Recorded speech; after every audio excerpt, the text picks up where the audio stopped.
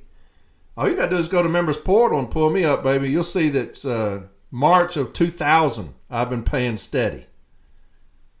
When CLC first came out, $10 a pay period for CLC. So much so, I was getting so many people signed up for it that Lou Drash called me and asked me what my plan was, how was I doing it? Because I was sending him names upon names every day, getting people signed up for CLC. Right? Yep, people want to challenge me on things. People want to challenge me on shit. Here's a director of city delivery on their slate that hasn't paid dues from 2016 to 2022. Just didn't pay fucking dues. You don't know that your dues ain't coming out? And a third of his dues from 23 to 26. These are facts. Y'all want to talk about me? Is that the experience that y'all are looking for on the experience slate? What about Renfro period? What about Renfro period during the 4 years? Where was the experience slate at for him? I think you've seen that 9 of them sided with him against the Constitution. They're speaking to you loudly about their experience and what good it is. Where were they on Renfro? I've heard people praising him up there. People praising this dude who crushed us. What about the cease and desist? Something that's killed us the last 4 years contractually. What about that? What is their position on that? Does anybody know the experience slate position on the cease and desist? You know my position on it. You know James Henry's position on it. What about their position? No, because they don't talk to you about anything. There's no plan about anything. The only plan is to attack James. That's their plan. They have no plan on anything. You've not seen a platform put out. Why? Because they came out so fucking late. All they're going to do is go on social media and go at James, who has done every fucking thing for the city letter carrier. What about an escalated monetary award? What about that? James Henry told Paul Bollinger you're going to do nationwide training on escalated monetary awards. That's coming out in just a few weeks. James Henry said, we're getting back to an escalated monetary award. You have Renfro and Barner, their position was, and Dan Toth's position was, you're filing too many grievances, and these escalated monetary awards are bankrupting the Postal Service. Where's their position on that? On bankrupting the Postal Service. On Postmaster General Steiner's report. I think you know my position on it. I think you know how I feel about it. Shouldn't you know how they feel about it? They're not talking to anybody. They're just saying we're experienced. We're experienced. Escalated monetary awards, anybody know anything about? What is backlog of grievances? What's their plan on that? What's their plan on handling the backlog of grievances? I don't know. Maybe they'll tell us before the ballots come out. Everywhere we go, James and I talk about the backlog of grievances. Because that is an injustice to the city letter carrier. Who is the aggrieved? The union's not the aggrieved. Postal Service is not the aggrieved. The carrier is the aggrieved. Everywhere we go, people said, I've had something sitting there for 2 years. Do y'all think that experience right there has helped us? The experience slate allowing that to happen? You had Renfro remove James Henry when the backlog was about 7,000. He put Barner in there and it escalated. Dan Toth was put on there and it went up to 52,000. Now he's back down from running for retirees. Somebody who said that y'all filed too many grievances and completely lost control of the backlog of grievances. That's the experience that they want y'all to vote for.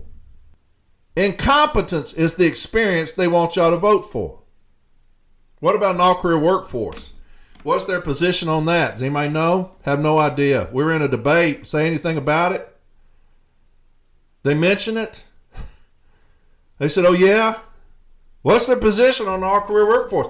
James Henry's told you his position. You know my position. We'll go to an arbitration over that. What about CCAs? What's their position on that? I know that on the last contract talk, they're talking about more holidays for CCAs. whatever. Look, there should be no discussion about CCAs. Why talk about we need more holidays? We need to get rid of the classification of CCAs. That's our position. We will go to arbitration on that. It's killing our workforce. What's their position? Have no idea. They're just experienced. What about Table 2? One of the biggest slaps in the face to our workforce is a Table 2, right? Two-tier wage system. That's one of the biggest slaps in the face because you've told them they're not one of us. That's what you said. In the last TA, we're saying do not do that. You have got to fight for the CCAs and the Table 2s. James has put an emphasis on the Table 2. 4 Table 2 carriers on this slate. And what they say, we got experience. I'm beginning to see what your experience is in. It's fucking over the city letter carrier. I don't see how, and I said this earlier, I don't see how one CCA or Table 2 carrier could vote for the experience slate. I don't. It's suicide. They've shown you what they're about. They remain neutral. One of the biggest fights we've ever been in, they remain neutral. How do you do that? How do you not side with the city letter carrier? What about the time between the bottom step and the top step? What's their position on that? Don't know. Maybe they'll come out with a platform tomorrow. Don't know. Have no idea. The things that affect the city letter carrier the most, what's their position on it? Other than we're experienced. The toxic working environment. James is the only one that's got a plan for that. He said, we're going to address it, Corey. It's going to be called the Dogs of War. Why? Because people remember that as catchy. We're going to address the toxic working environment. We're going to fight it. It's priority day one. It's killing our people. Suicide rates among city letter carriers are higher than it's ever been. What have they said about the toxic working environment? The one that's over that, the JSOV, is running for EVP. What have they done nationally to address the toxic working environment? James immediately said, we're addressing the toxic working environment. You're going to handle it. Right? Rob Cozier, who will be handling the Dogs of War, is already working with Paul Bolanger about the training and where they're going to put these people. That's leadership. That's the experience I want. Here's a guy, Rob Cozier, who's already got plans for mental health that they're going to implement. Plans for toxic working environment that they're going to implement. He's doing that now. He's not even in charge yet. Where's the person who's been in there for 16 years? Where's the experience at? There. Educating the workforce. Educating the country. What's their position on that? Don't know. No idea. We've been doing it with an $80 microphone for 5 fucking years. Educating the workroom floor. Why? Because city letter carriers are a priority to me. That's the reason I've been doing it for 5 fucking years on the free. On the free. Where's the experience at? Where's that helped? Well, we do these trainings here, this and that. Well, you're obligated to do that. What else are you doing? You got, and I'm going to keep going at this. When we talk about experience matters. Experience matters. Y'all understand my position on the presidents. I made that clear. You got an individual running for EVP, and if you saw the debate, I started out with this, hasn't delivered mail, put on a uniform for 40 years. I was in junior high the last time this individual delivered mail. I'm 57. 40 years. I was a junior in high school last time he delivered mail. I'm 57. 40 years. Think about this. Tomorrow, when y'all are listening to this and y'all are delivering mail, tomorrow, when you deliver, when you clock out, you've delivered more than the person running for EVP has in 40 years. Has never delivered out of an LLV. The only thing he knows about city letter carriers is what he's been told over the last 40 years. Never sat in that fucking furnace of an LLV and delivered. We've gone through 3 vehicles since then. Never delivered out an FFV. Never dealt with scanners. The harassment from scanners. He's only been told about it. Every day for 34 fucking years I have been you. Every day. Is that the experience that y'all want? Somebody who has never delivered out of an LLV? Somebody who's haven't been on the workroom floor in 40 years? Is that the experience that you want? If that's the experience that you want, then don't vote for me. It's that simple. It's that simple. Experience matters, though. Experience matters. Look here. I'm going to end it on this. Are you better off now than you were 4 years ago? If you are, then your decision is easy. Vote for the experience slate. If it's not, if you've been run over for 4 fucking years, then your decision is easy. The reform slate under the CLC. We're the only ones with a game plan ready to go day one. The only ones. The other one's game plan is to get on social media and attack James and I. That's fine if that's your plan. I mean, if you get votes like that, I guess it's worked. One slate has shown you that they're going to fight for you every fucking step of every fucking way. We have been in the fucking arena. The other one has shown you when it comes to the Constitution, fuck y'all. When it comes to the TA, fuck y'all. When it comes to doing my job, holding Renfro accountable, I'm not going to do it. I'm going to protect the establishment. That's your choices. Here's the table 2 carriers. Enjoy this. Hey, I love you, light blue, baby. Hey, we're in this fucking fight, and I love you. They want to come at me? Come the fuck on. I'm here every fucking day. When we take over, I'm going to make you proud. I know that. When we take over, I'm going to make you proud. You're going to say, damn, this motherfucker was right. He's about that fucking action. We will never, ever run from whoever's in office. We will not do it. We will ask to go over there and sit with them and talk to them. We will never be intimidated or scared or make judgments based off of who's in office. We're not going to do it. You put the city letter carrier first. There is no second, right? I love you. I'll talk to y'all later. I'm going to do the episode on education tonight. We're going to get back into that. Got some good stuff for you, but y'all have a great rest of the day. I love you very much, and I'll talk to you tomorrow. Bye. Hi, my name is Bill Kriebel. I am the president of Branch 254, Bethlehem, Pennsylvania. I am the CLC candidate for Region 12's National Business Agent, and I am a Table 2 carrier. I'm going to introduce everybody else here.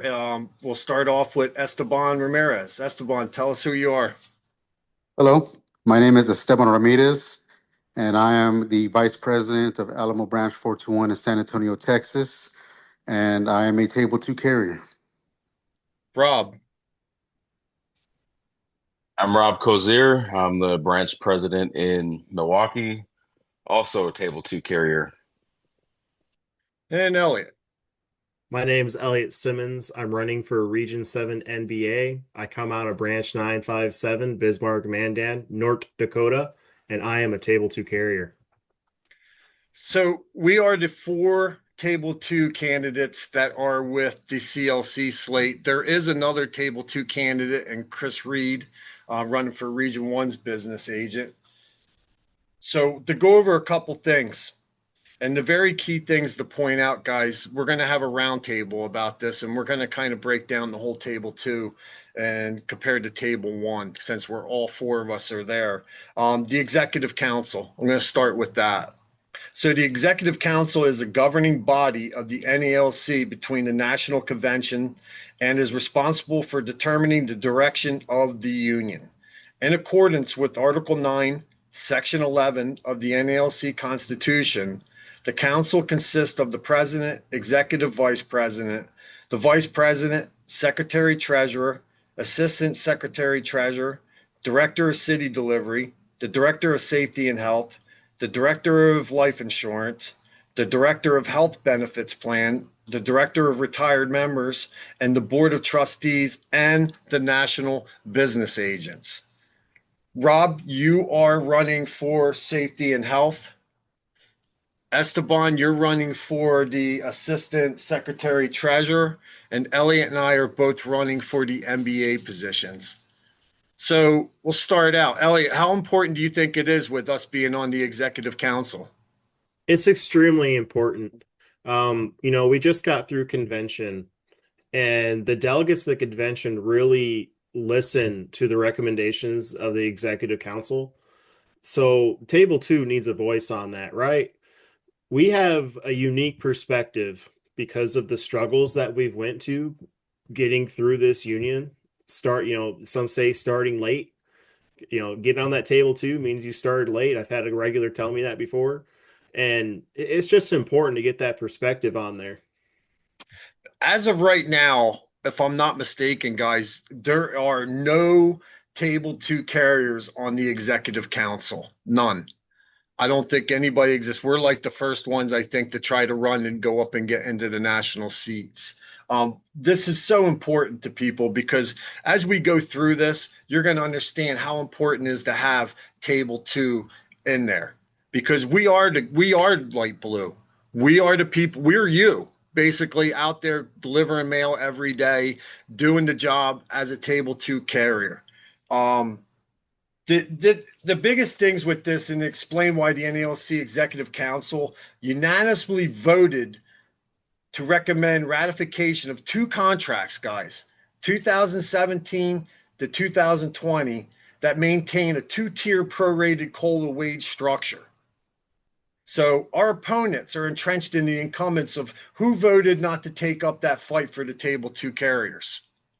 And the last contract was so bad that they made no recommendations and remained silent. The only people that stood up for the table two carriers was James Henry, Chris Jackson, and another MBA, which I'm not sure who that MBA was, to speak out against this TA. So we will join them and speak for you. So, guys, the table one and the table two. Esteban, do you know what step you are right now? Probably like K. I believe I'm at I. I. I believe so, yes. All right. Elliot, do you know what step you are? I'm at J. How about you, Rob? Okay. All right. So a lot of people don't understand the difference between the table one and the table two. That's the biggest challenge. So Rob, do you know kind of like guide us through what the biggest challenges are between the table one and the table two, if you will? Well, it's obviously the pay. And just to kind of take it back, I didn't know when I got hired anything. I didn't really know what the CCA classification was. I didn't know anything about the tables. I had family who worked in the post office, but they're different crafts. And it took a little bit for me to figure out, probably a few months in, about the pay difference. And I did my own investigation. I was just appalled. Um, I worked for a machine shop prior to the post office, and one of the things they wanted to sell was a different pay scale, two pay scales. And they promised everybody who had been there, if you accept this pay scale, we're going to give you more money, but we're going to cap them, the new hires coming in. And I was completely against it. I thought that was wrong.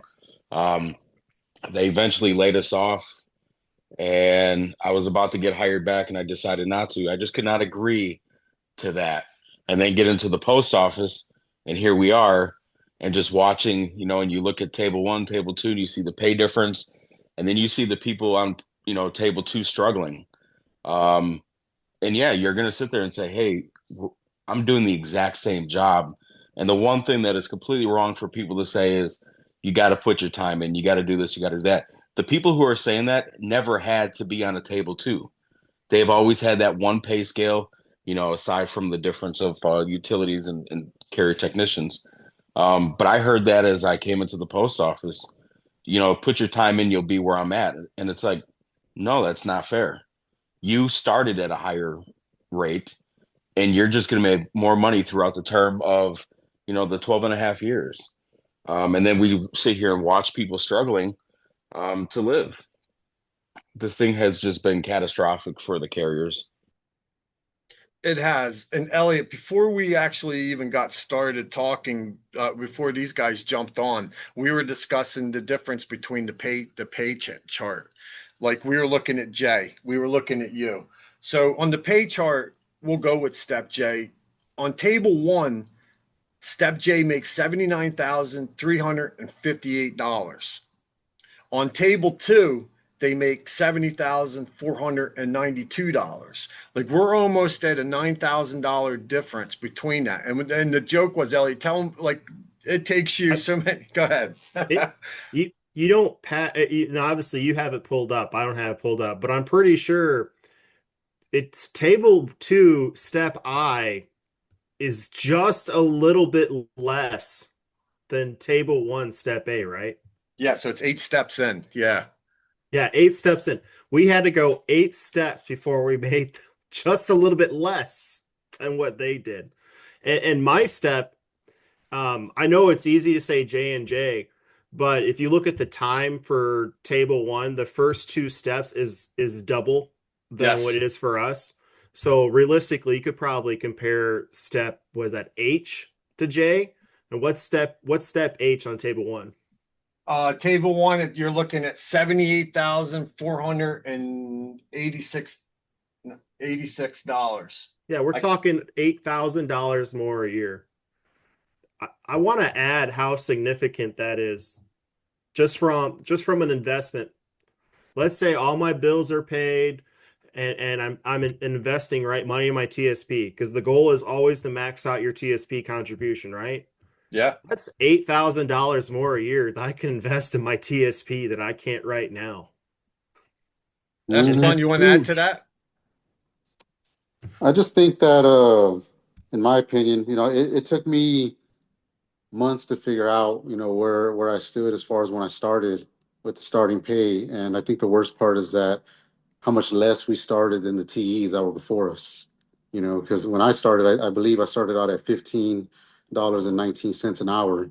And when I found out later on, like TEs started out at 22, I was like, well, what the heck happened? Like why would we drop like that? I mean, it was like how did that even happen? There was a lot of questions. So I was shocked to hear that part. And that was back in 2013 when they created the CCA, and Correct. they're still not back there now as far as the starting pay. They're at 21 now. So that's the craziest part to me. Yeah, so like Esteban was saying, the creation of the Table 2 resulted from the 2013 DOS Interest Arbitration Award, which established the lower paid career wage schedule for the new hired carriers coming in, while keeping the top rated Table 1. So everything stayed the same. So like the biggest difference between the Table 2 and the Table 1. So Table 1 applies to the carriers hired before January 12th, 2013, which came with a higher starting pay. They receive 100% of every COLA at every step. They reach the same top step as Table 2, but they earn more over the course for the carriers. And then you look at Table 2. This applies to the carriers hired on and after January 12th of 2013. It's a lower starting pay. It's a lower pay through most of the pay scales, and the colas are prorated for us at the lower steps. But eventually, we catch up with the colas once we get to step P.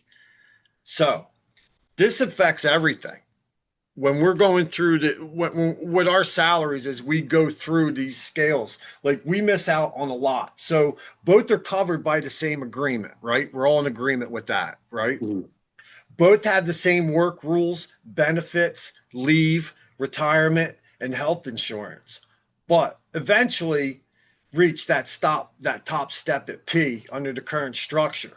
So everything becomes different. And Elliot, I was telling you before that the difference between the pay earnings at straight time between table 2 and table 1, they're going to make about $100,000 to $125,000 more than us at straight time. Esteban, you agree? Yeah, I mean that's a significant difference there. I mean, like Elliot pointed out, that's a lot of TSP money that you could be putting in and getting that interest and all that. So the results of every contract since the pay cuts of 2014 established the need for the greater representation of Table 2 carriers on the Executive Council. And when it comes to experience, we share the same experience as over 70% of the membership who suffers from indignity and hardship of the unequal pay for the equal work. And if the majority of the executive council were table two, do you really believe that we would be recommending ratification of contracts with the two-tiered prorated COLA? No, no, I Absolutely don't. not. Yeah. I would not be happening. So let me ask you guys this. We'll go around the horn. I'll start with you, Elliot. Do you think that your pay, your whole structure in the post office is the same now as it was 4 years ago? I mean, we've lost because of interest, but I mean, it's definitely rougher now than it was 4 years ago. I felt like I had more buying power 4 years ago. How about you, Esteban? Yeah, I feel like we have gotten some raises and it looks nice on paper, but it's definitely not keeping up with inflation and the cost of everything. I mean, groceries are insane, gas, I mean, everything's gone up. I mean, rent, everything. I mean, we're not keeping up. Rob, how about you, my man? Yeah, I mean, it looks nice on paper, but if you're stuck in 2014, then yeah, sure you're making out, but right now, no. I mean, we're definitely not, we're definitely not keeping up. Um, but it does look nice on paper. And I think that's sometimes where people are not quite understanding. They're like, well, hey, we're doing a lot better right now. I wholeheartedly disagree with that. We're not. Right. I mean, we have people that are homeless trying to do this job and work this job. We have people that can't afford to eat. We have people that can't afford gas to get to work. It becomes tough because even with the uniforms, it costs like an arm and a leg. Like they were saying, what, $500 for a raincoat? Like that's Hmm. pretty much a uniform allowance. Here's some of the downs from this that affect us. So obviously we have a lower overtime and penalty overtime because of those hours that we're getting. So the guy in table one, when he's making overtime, he's way more than what we're making in overtime. Lower TSP contributions and employer matching in the early years, reducing the long-term investment of growth. The prorated colas, we don't get any of that stuff either. So the biggest thing that did happen through the 2023 and 2026 agreement improved the table two by just eliminating the lower steps, AA and A, which that reduction in time also went from 13.3 years to 12.4. That's not enough. It No, needs to be half that. it's really not enough. Time between steps. For one, why is it 46 weeks? I hate the fact that it's 46 weeks. I kind of wish it was 52, just to make things a little bit easier. But we should have half as many steps. Plain and simple. Our raises should be double of what they are. And I did the math because I was like, I wonder at based on the $100,000 a year or $100,000 over getting to step P, how much money we lose in interest if we were to be able to invest that in the TSP. It's $300,000. That's crazy. That's a lot of money that you just lost because you're on a different table. That's called, retiring and be able to pay off your house and any other debts you might have. Yeah, I mean, some of us are older. We got into it older. Like I didn't start in the post office until I was in my 40s, my low 40s. And here I am, I'm in my 50s, and I'm kind of like in the middle. Right now I stand at step K. I'm kind of like lingering right there, but I'm in the same boat. I'm in the same boat as everybody else out there, trying to make ends meet. Um, can't contribute all. We're not getting the full contributions. The cola blows my freaking mind that everybody else in the post office gets full colas except for the table two carriers. Like, Well, explain that. something else like I'm probably going to get a little bit hate on this, but I would rather have a hard raise than to worry about a cola. Those colas, like they talk about them, it's only a percentage of percentage. So step B gets, I think, 63% of 55% of the cost of living adjustment of the where they get the numbers from, right? Yep. So like if it was $1,000, it's now like 300. That's not much of a raise, right? I would rather us be arguing over strict raise percentages than arguing over colas because we don't make money. We don't make more money because of how the 55% works when it comes to cost of living, unless somehow cost of living goes down, which I mean, I'm 34. I'm going to be 34 years old here in 2 months, and I don't think I've ever seen cost of living go down in my life. No. I looked up some rent because I have to think like, hey, if I have to move from Bismarck to Minneapolis, how much is it going to cost me to rent like a studio apartment? And it was still $1,500. And I know for a fact 4 years ago it was 1,000. Hmm. Imagine living in New York City. I don't want to imagine living in New York City. I mean, Rob, you're in Milwaukee, so like, I mean, that's kind of, I mean, you don't have probably as many people as New York City has, but the cost of living's probably like way higher where you're at than where we are. Yeah, it's higher than, I mean, most people would think. Um, rent is just out of control.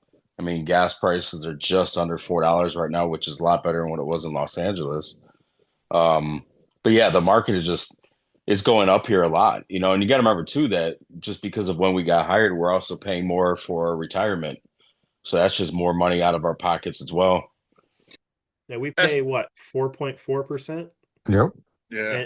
And people before us were paying like 0.8. And I think there's people from like 2004 that's paying like 0.4 or something like that.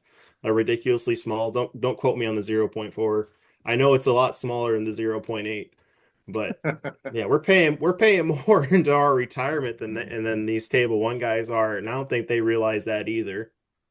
Esteban, it's probably the same down where you're at. You're in Texas, so I don't know how I haven't met yet to touch foot in Texas. I get to go there here soon. I'm excited. But what's the cost of living like down there? It's about the same.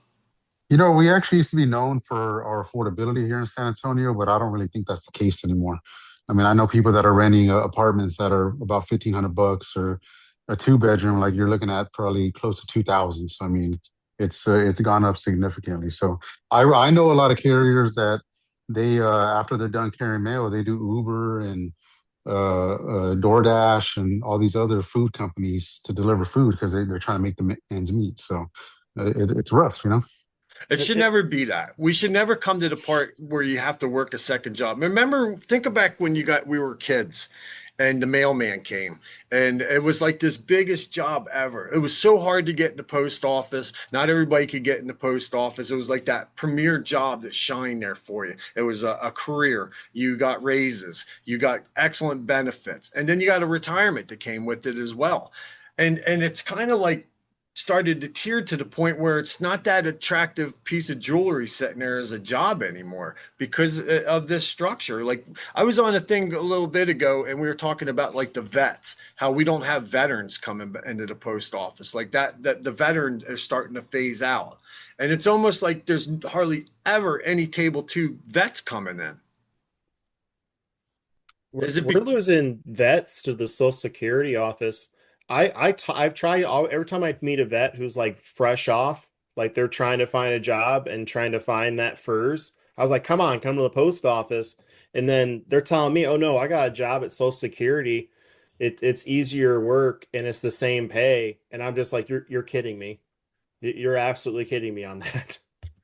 I always seem to think that if they got rid of the table two structure and just made us all table one, the raises that we would get going to that table one pay structure, obviously the step P guys are going to be the same, but none of us are step P.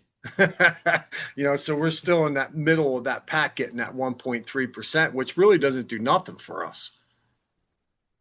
So, um, No, it's funny when the last contract when they were talking about merging the two, the first thing I thought was they're just going to take the table one guys and put them on table two. They're Mhm. not going to give us an actual raise.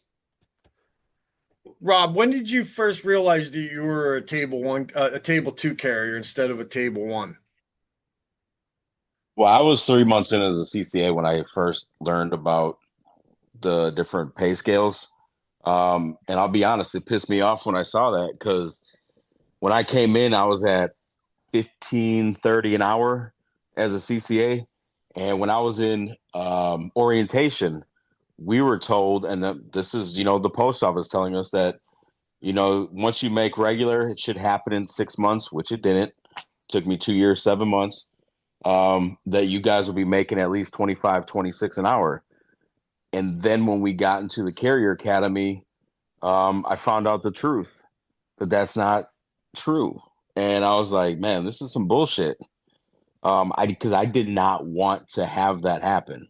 My whole mindset was, all right, you're going to go into the post office, you're going to make some good ass money. They got plenty of overtime. And then a few months in, I actually got to see the pay scales, and I was like, damn, they handcuffed us. We got bamboozled, or they got bamboozled, but you know, we're not benefiting from it. Right. Elliot, how about you? I found out the day I converted to regular. I had a clerk come up to me because it was a big celebration. Like, hey, someone finally got converted to regular in the first time in like 10 years. So the office is, they're having a party, right? We're celebrating. We celebrate retirements, we celebrate conversions. And a clerk came up to me and she's like, "Hey, congratulations. You're going to be making like $30 an hour now." And another carrier jumped in and said, "No, he won't. No, he won't." And I'm like, "What?" And she's like, "Oh yeah, no, you're making 19. I make $19 an hour? What do you make? 35." And I like, Jesus. That's when I found out. I was like, well, how does that even work? And then the steward at the time showed me the pay scale, showed me this little chart that she got in the mail from the NALC. She's like, "I'm here, you're there." And I'm like, damn. How long were you a CCA for, Elliot? Oh God. 10 months? Oh my God, that's that. I I think I was like a year and a year and 9 months. I well think I went. I knew 1 month in that I was making regulars soon because the three of the four regulars in the office were going to retire within a year. So I'm Wow. like, I'm the only CCA. I know I'm going to get converted. How, They still like I had a guy retire in August and somehow I didn't get converted until March. to jog it out. Yeah, How about they you, drug it Mister? out. Yeah, so I probably figured out probably a few months in that I was on a different pay scale, and I remember getting converted, and I was excited about it until I saw my raise was only like $1 and some change, and I actually ended up making less take home money than when I was a CCA because in San Antonio we don't have anything for when people convert um, to get on the overtime desire list. So I was stuck. I think I got converted right at the end of a quarter, but um, yeah, it was a pay cut for me. So it was shocking, that I made regular and I thought like here comes the money, and that just didn't happen. So Yeah. and I did about I got hired in 2015, and I didn't make regular until 2018. So it was about close to 3 years as a CCA. Terrible Wow. 3 years of my life. Yeah, So you had a few breaks. yeah, yeah, definitely. That scares people too, because when the 5 day break comes around for the table two guys and you're in that limbo land of the CCA or the PTF, like they fire you. Like you're basically not a part of the post Yeah. office. And you try to explain that to them that, oh, you'll be back in 5 days, but enjoy it. Go get some sleep. Hmm. But you guys are 100% right when it comes down to the pay. It's a big difference because as a CCA or a PTF, you're making money because you're doing overtime every day. You're like the grunt of the post office, and then when you get that actual your pay coming in, it's way less than what we got going on, and that's the culture shock to that. That's kind of Hmm. like where we come into play with this. That's where that whole pay structure and everything that we're going over, the differences between the table one and the table two. It's tough. It's a tough pill to swallow because we're doing the same job. Everything's the same. How did you feel when you learned that you would earn less than the coworkers doing the same job, Elliot? I was just shocked. Like I knew because I had family in the post office that there was like steps, but I didn't know it was that much of a difference between the top and the bottom. And to be honest, I also, that was before I was unbrainwashed. I thought the harder you work, the more you would make, because that's how everyone who comes into this job seems to think. And I'm like, man, I'm working harder than every one of these guys, and somehow I'm making less. That is not fair to me. And I think that's a reality for especially the CCAs and the PTFs when they're first starting out is they have this, hey, I got to work really, really hard to make sure my boss likes me, and you're getting paid half as much as the guy down the couple cases from you, right? Yeah. And it's just a bit of a culture shock, especially when I have regular saying, "Well, Holly, you're regular." When I made regular, I had regular come up to me and say, "Hey, you're regular now, so you can go buy a house with an in-ground pool." And I was like, "No, I can't." No, not at all. Esteban, how about you? I think I mean it was a shock, you know. I mean, to know that you're making so much less. And the table too, to me, just really created like a second class citizen. You know, like people know you were a CCA and you just started, and there's a lot of talk at the post office about doing your time, and it's about seniority and all that. So, you know, you do feel like you got to prove yourself. And I actually, funny story off of what Elliot said is, I actually had a old guy that came up to me at my first station I was at, and he came up and he tells me, he's like, "Hey, I got some advice for you." And I said, "All right, go ahead." And then he says, "Here at the post office, hard work gets you more work."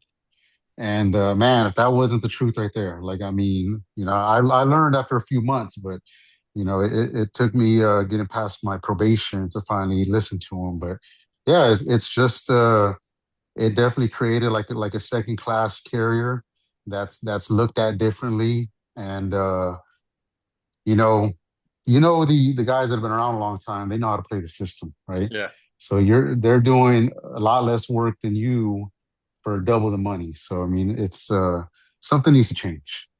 Yeah, because it's funny. My wife and I always seem to talk about it because there's no incentive to do there's no incentive to do a good job in the post office. We all get paid the Mm-mm. same, except for you got the table one guys that pairs with us. But yeah, that's a tough one, especially coming from military and seeing how it operates.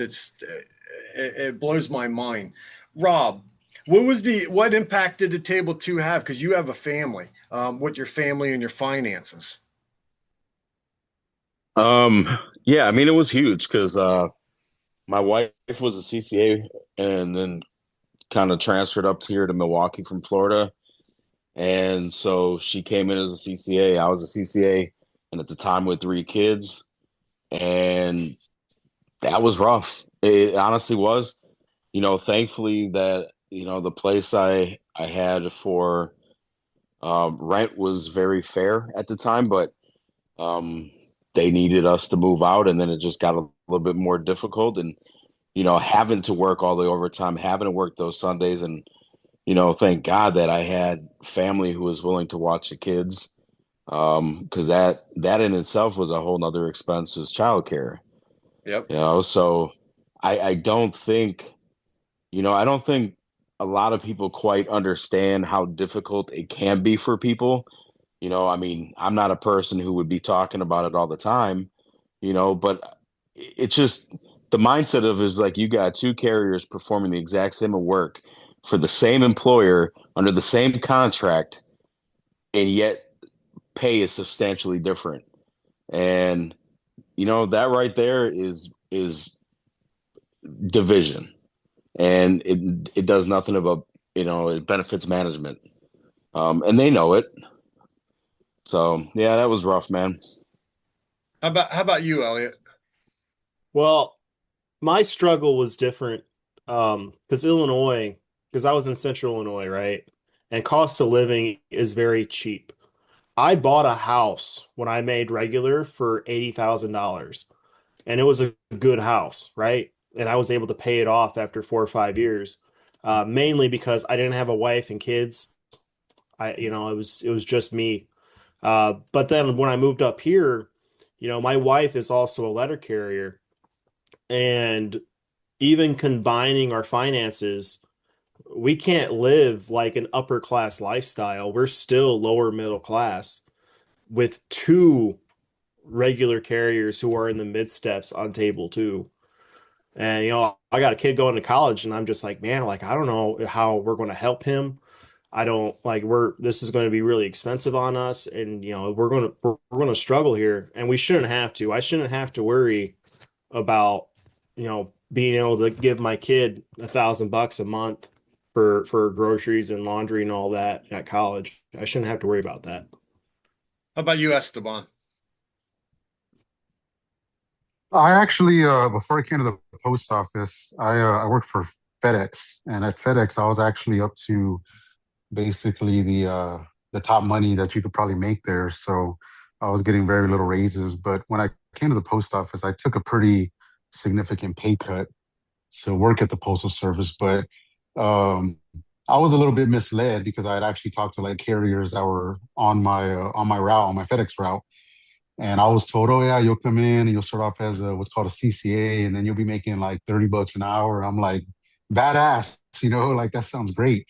But I didn't know it would take 12 or 13 years after being a CCA for 3 years on top of that. So it was a big impact. I mean, it's $15 an hour even 11 years ago. It wasn't a lot of money back then. So it definitely had an impact on a lot of things. But I was able to work through it because I knew that I would be getting paid a lot more later. But it's just once again the time to get there is way too long. Absolutely. And we didn't have benefits like in the beginning stages of it. Like we Mm-mm. were kind of like in the limbo land of I mean, now they get it, which is great. Mhm. I mean, I'm all about what they do for these guys coming in. I mean, the pay structure still sucks, but I mean, the benefits that go with them now is better. Like we didn't get the holidays like they get the holidays. Now you got Mhm. the employee retention. My employee retention was here's 12 hours a day, 41 days straight. Get your ass out there and get moving. I mean, it's changed a little bit for the better for them to get them in there and get them acclimated to how the post office runs. But there were a lot of people that did go through, like they didn't have to suffer through those CCA years because we had a hard time retaining people. And here we are. So, Rob, was there ever a time where you thought that you were going to leave because of the pay? Yeah, it was probably right after Christmas, my first year, where I seriously considered. That was shortly after, kind of learning about the two tables, and I kind of sat there and I was like, well, I'm making crap now, relying heavily on overtime and penalty time, and yeah, it's there. But when I do make regular, that pay isn't really everything. In 2008, I was making $24 an hour in a machine shop, and then you fast forward and it's like, really? I mean, this is poverty level, and I couldn't believe it because I'm like talking to my cousin who was a mail handler. I'm like, dude, how did you fuck this up on me? You didn't tell me this, like it's bad. And he's like, oh man, I didn't even know. But just like what Esteban just said about he was kind of misled, that is something I learned real quick is that most table one people didn't even pay attention to the fact that this happened. So, I mean, I'm not faulting them, but it just a lot of people just didn't seem to really understand. And I get it when you've been there for a little bit of time and you don't want a newbie making the same amount of money as you. Um, but we're all union brothers and sisters and we all got to eat, especially when Yeah. we're doing the same job. And yeah, it was about 4 to 5 months in, I seriously considered, maybe I got to go do something else because I know the career, the benefits, everything else, but it's like, do I really have to wait 12, 13 years on top of whenever I get converted to actually be able to make a living wage? And then here we are today. You got people that are topped out that are struggling because of where the economy is at. Yeah. It's just not enough. And you're 100% right, Rob. It was challenging. I remember there was times with, I think a lot of it too is you had to work your ass off just to make the money. Like to be able to come into a job in your 40s and have to work 12 hours a day. I probably walk maybe 15 miles every day with heavy packages up and down hills. And, like I never had a mounted route. So I've always been on foot. it takes a toll on you. And there was days where I didn't want to do it anymore. I was like, the warehouse across the street looks a lot better to me than having to sit here, because there's not going to be a manager screaming at me on top of it. Like, what, you're not doing good. Because it's weird, because I always tell the people at my meetings that this is the only job I know that they invest in you just to go out and try to fire you. So you got that factor too as the table two guy. I'm not making enough money here. I'm not getting all the perks that everybody else is getting out of the table one. And I got to deal with this bullshit on the other side of it. And that's a tough pill. It brings the morale right down.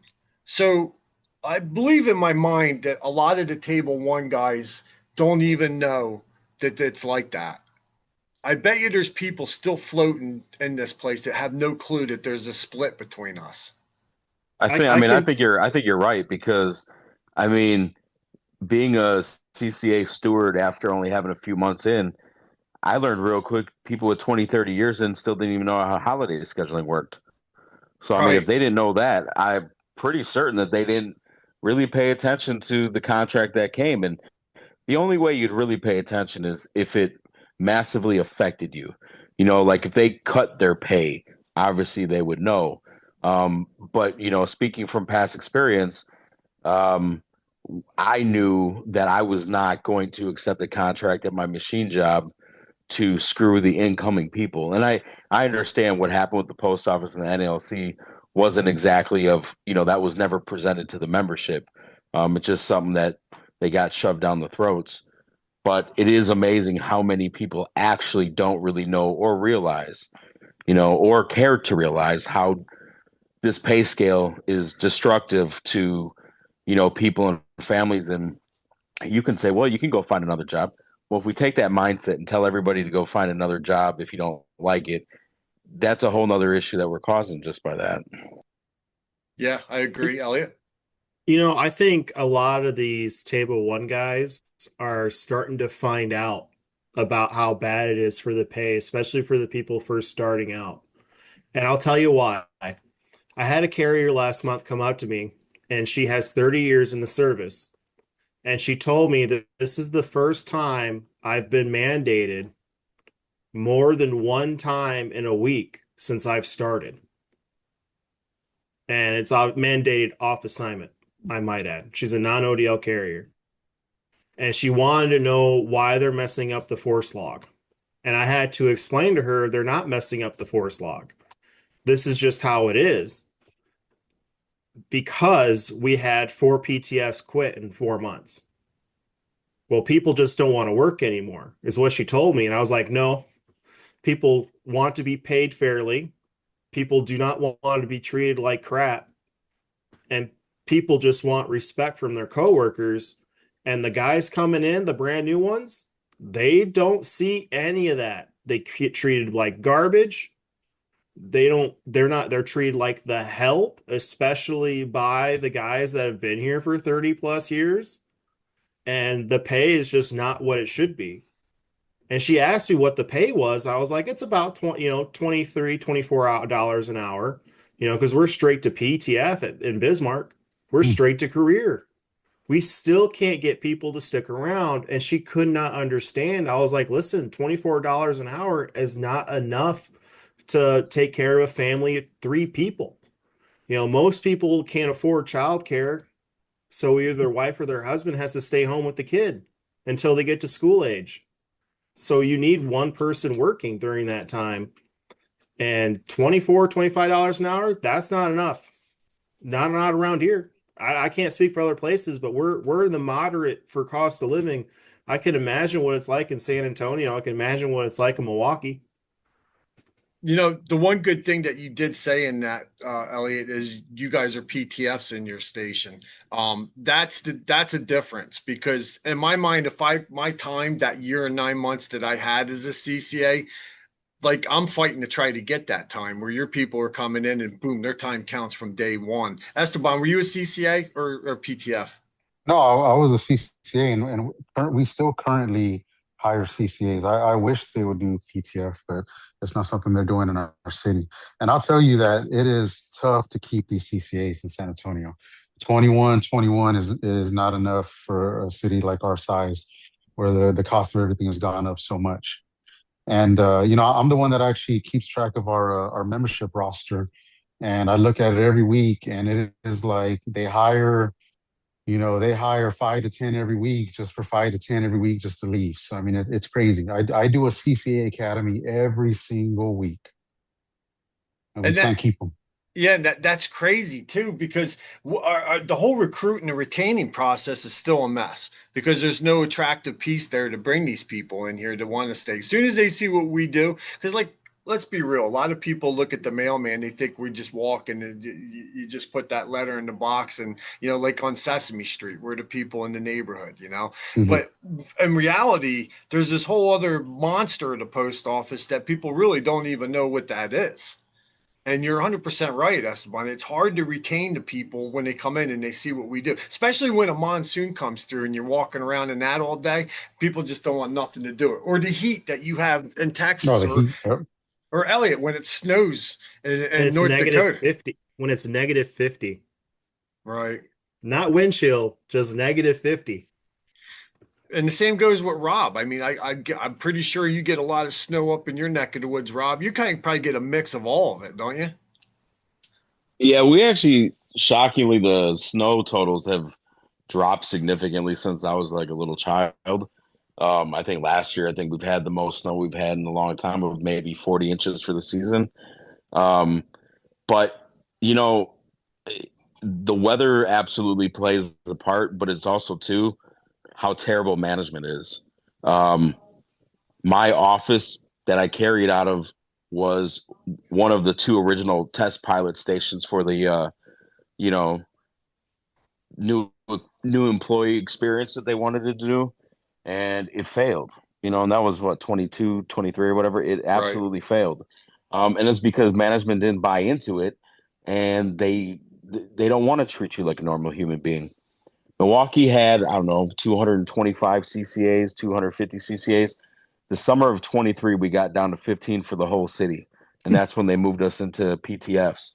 And just like Esteban, I do Carrier Academy every week.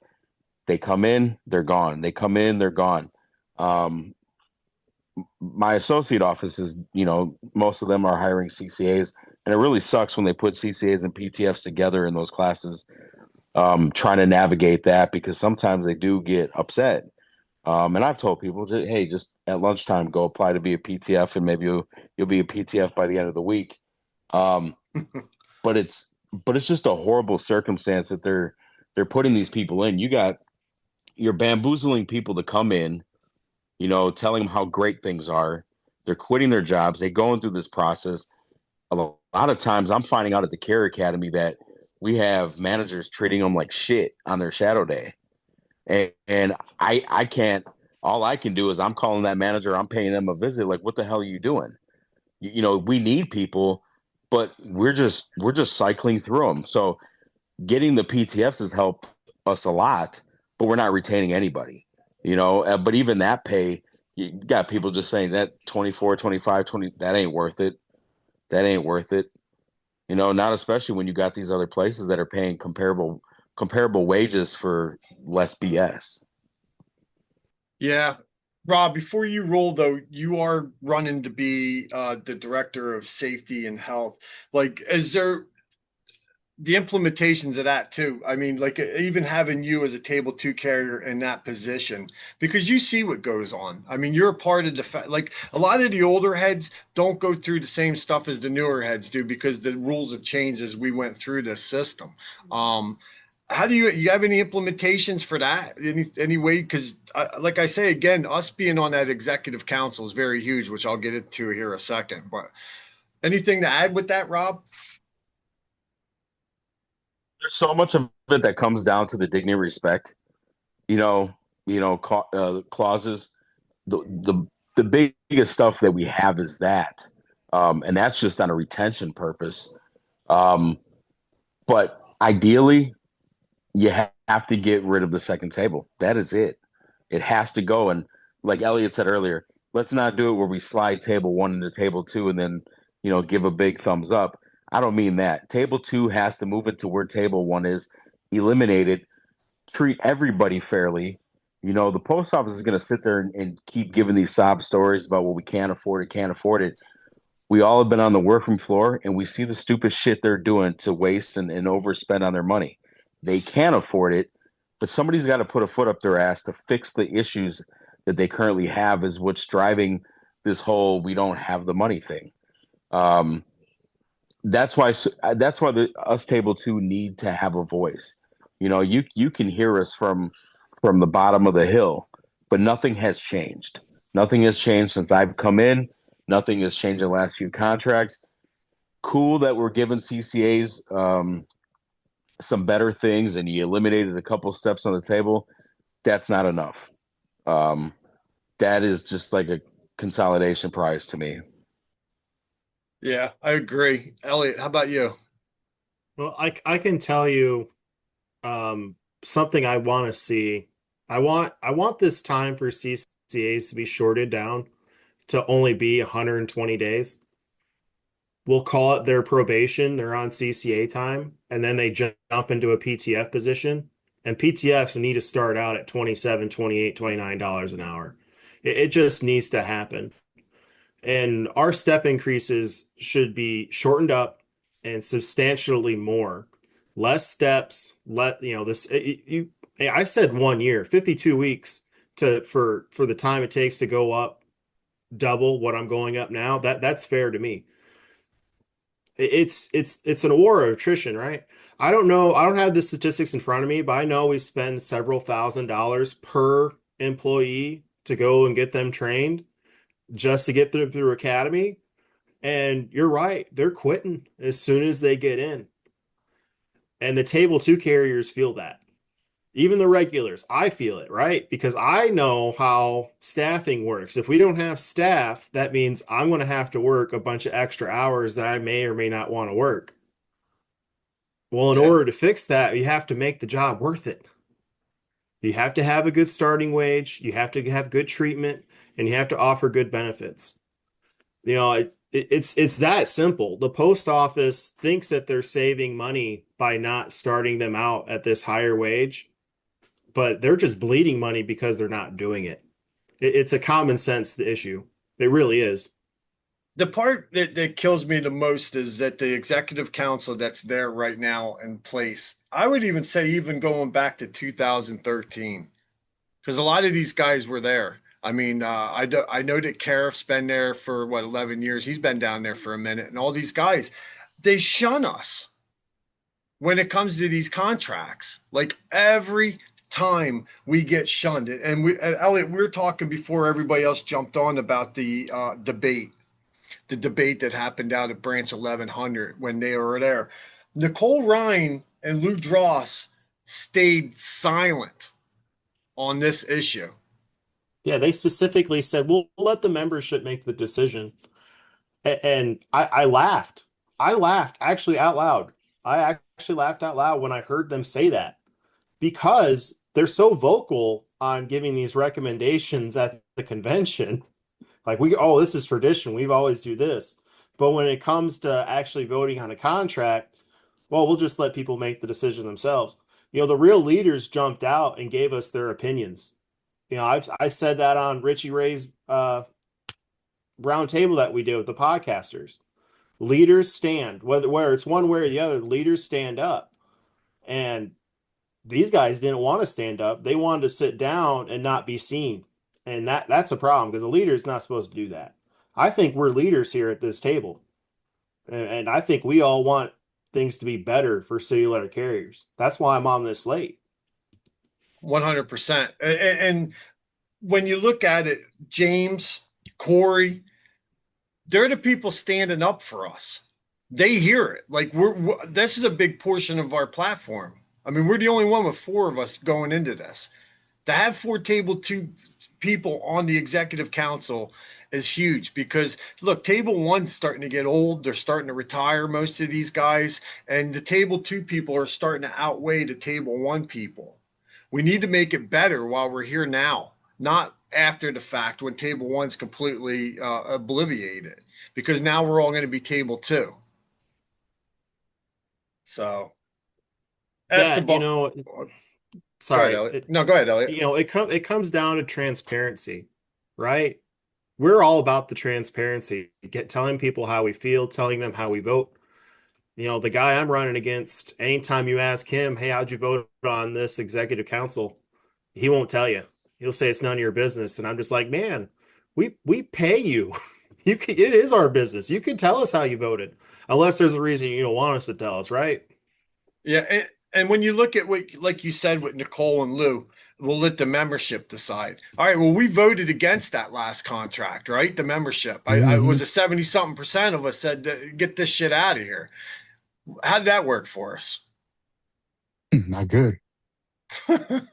Not good. No, we got it anyways. Yeah. Esteban, what changes would you like to see in the future regarding the table two? I think that plain and simple, it needs to be gone. I mean, that's Right. it. There doesn't need to be a two-tier table system here, a two-tier pay system. I mean, it needs to be eliminated. It should have never happened in the first place. Technically, we have a three-tier because of the CCA. So, like I said, it just needs to be gone. I mean, that's it. Rob, you agree?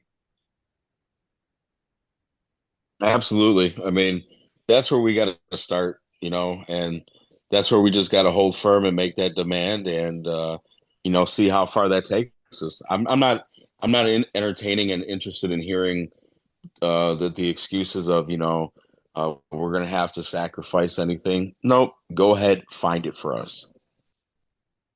Yeah, I agree. Elliot, if you could ask the National Council one question about the table two today, what would it be? Would you be able to afford your house payment and to raise a family on table two, step C? That's what I would ask, because I guarantee you every single one of them would say no. If you were only getting paid table two, step C as your officer's pay, would you be okay with that? Would you do the job that you're doing now? Because I don't think you would. How about you, Esteban?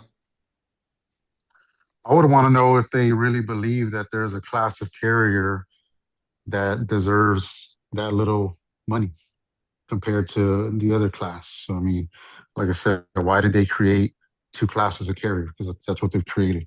And we all do the same job. We all have we follow the same contract. We all follow the ELM.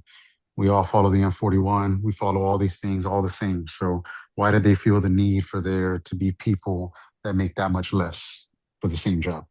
And it's a significant less. It's not like we're talking like a couple dollars here. We're talking about a chunk of cash. Like if they got rid of that table two and they did move us all up to table one, think of that raise. I Hmm. wouldn't hear one person bitching about money because I think the economic portion of it would be okay, for at least for a couple of years until everything started moving on. Obviously, in a couple of years, we're going to be bitching for more money, but that's the nature of the beast. Rob, do you agree with all that? What's your question for them? Well, I just like to ask them if they think that when we go to the grocery store, if they ask us what step we're on. I mean, we need full colas.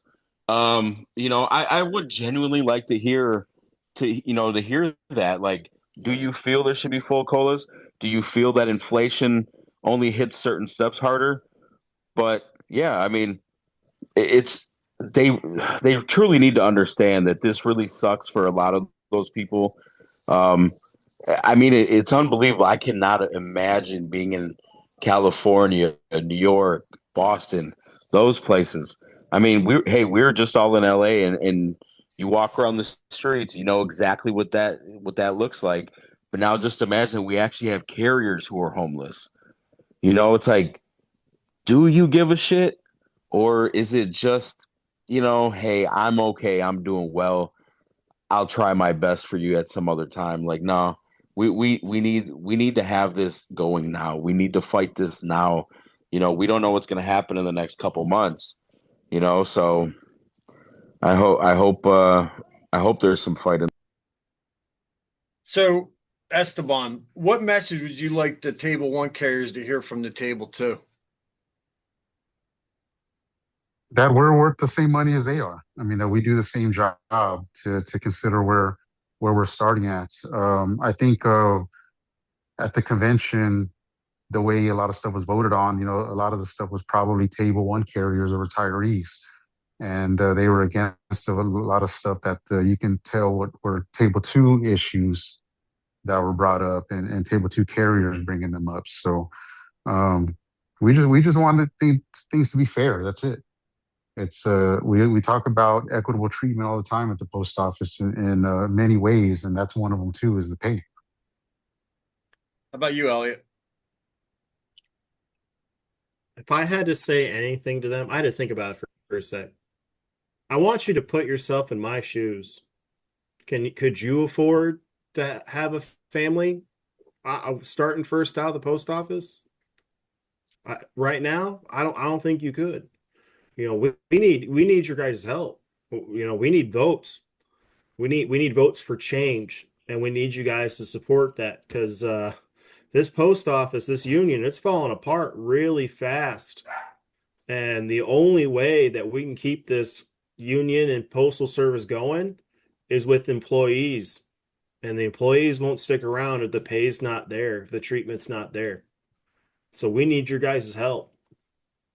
Absolutely. And again, this goes back to us being on the executive council because I could bet you $1 million that all four of us, when when it comes time for these negotiations, because obviously I believe James will utilize us, not like the last regime where they just didn't even talk to the executive council about stuff, but he'll utilize us. That's what we're there for. We are the second in authority in the direction of the union at all times because we're a part of that team.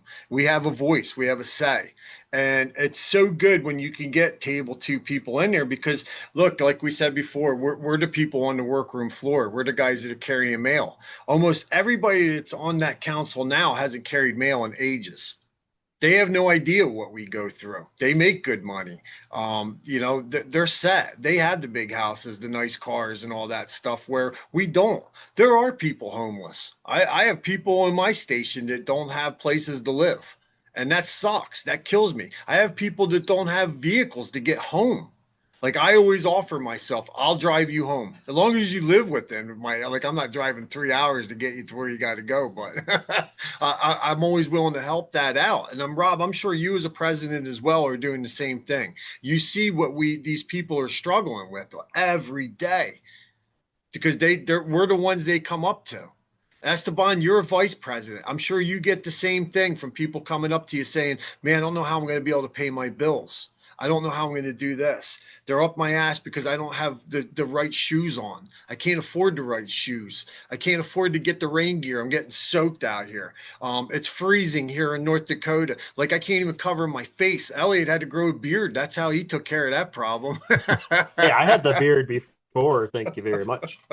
You know what, Elliot? One time I remember, it's funny. I put a picture up of me. I was out carrying mail and I had a beard at the time. And dude, I was covered in ice. And you're like, dude, hold my beer. I think I just took a picture and I just sent it. I just posted. I was like, no, this is what it looks like, and it was nothing but ice. Right. Big icicle. A lot of messages, a lot of things. This is why we wanted to do this. We wanted to get this recorded because we are the table two people. The table two carriers that are out there know that we are you. We are light blue. We are you. We do the same thing you do every day. We go through the same challenges every day. We just happen to be four guys that got involved with the union, and we're the ones that are up there trying to fight for you. We don't want to see people homeless. We don't want to see people that they can't afford to go take their kids on a vacation. We don't want to see the power getting shut off in your house in the middle of winter where you're going to freeze your ass off now or your pipes are going to freeze. This is the key to this thing. So pretty much we're going to wrap up. I don't know how long they wanted us to sit around because I'm sure the four of us could talk about this stuff all night. But we'll start with you, Esteban. Do you have any closing thoughts for the people out there on this? I just want to say that there needs to be some change here. And, I was a CCA, did it for almost 3 years. I know what it's like. When I do my CCA Academy, I talk to them about it. I know how it is sitting where you're sitting. I know what you're going to go through. And that's a lot of what my Academy talk is about, is preparing them for what's coming. I think one thing that really pops in my mind right now is what happened at the convention and what we heard a lot. We kept hearing this 50 years. It's Mhm. been like this for 50 years and it's been working. Well, it's not. Obviously it's not working. 70% of us voted that TA down because we didn't think it was working, and it still got shoved down our throats. And we just want to be heard, and we will be heard when we are there with the and the executive council. Rob, how about you, my man? Yeah, I mean, look, our goal shouldn't be just to make table two less bad. Our goal should be just to get rid of the division altogether.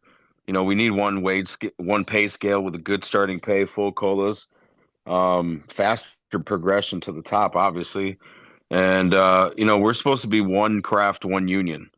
Um, we can't just keep saying that while accepting a pay system that economically divides us, and all because of when we were hired. We were all hired after 2013, but by the time that we make a decent wage by the number system, we're still just going to keep falling behind. So we have to have big goals. And, with the CLC, I know, we're not promising anybody anything, but I can promise you that, with James leading and Corey there and all of us around, that goal is going to hopefully become reality, that we're not going to be settling for the excuses from the postal service.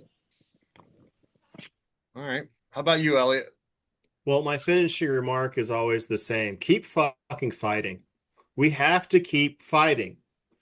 And to everybody listening, we have to get the votes out. Table two is going to win this election. Table two, we have more people who are going to vote because you listen to these podcasts, because you are on social media. We have more table two people who are going to vote than ever before. We can win this thing. We just need your help. Get the word out. Start voting. You get that ballot, you vote. You do your research. Hell, I don't care. Do your research. Let's vote. Hope is there. Hope is still in Pandora's box. We have not given it up. Vote for hope. Vote CLC. Nice, nice. Regarding the opponent's claims of experience, is your working conditions and standards of living better than 4 years ago? Are we are all letter carriers, and every national officer was once new to the job, and for better or worse, they learned the job. But things are not pretty on the workroom floor. They've had years and years to fix this problem, and as time goes, they just move on. You can't have an establishment that doesn't want to, they stay silent to this. You want people that want to make alertness to this, us, right here, us four, because we are you. We're the people in the weather. We're the people not making the money that we deserve to make. And it's funny that when you see people there, I mean, we just missed the cut by like 3 years, 2 years, 3 years, us.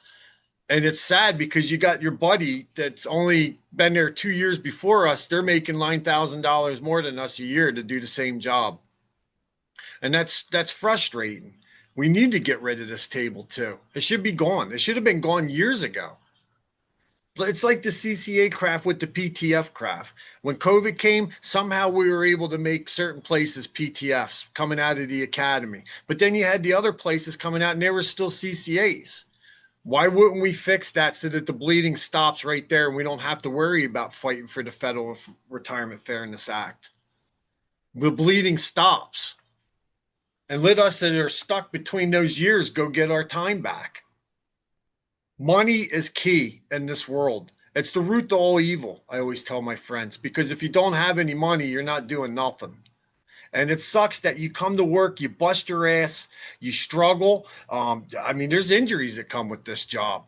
Like I said before, it's a lot more than just walking around putting a piece of mail in the box. What are you doing when you got 3 feet of snow on the ground and you're trucking through snow all day? That wears you out. If you're an older dude, it's really going to wear you out.